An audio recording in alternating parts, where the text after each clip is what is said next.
নমস্কার।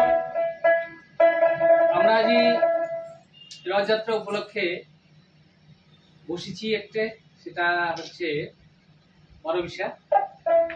তো প্রীতি এইবারে যে গান খান করবে, যে গান খান গায়া শোনাবে, এই গান খানের গীতিকার সুরকার শ্রদ্ধেয় আসামের একজন খুব জনপ্রিয় গীতিকার শ্রদ্ধেয় উত্তম রায়।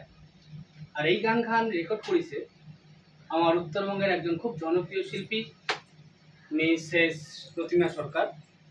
তো তার গাওয়া গান খান এই ছটা গায়া শোনাবে, সবাই সাথে থাকেন।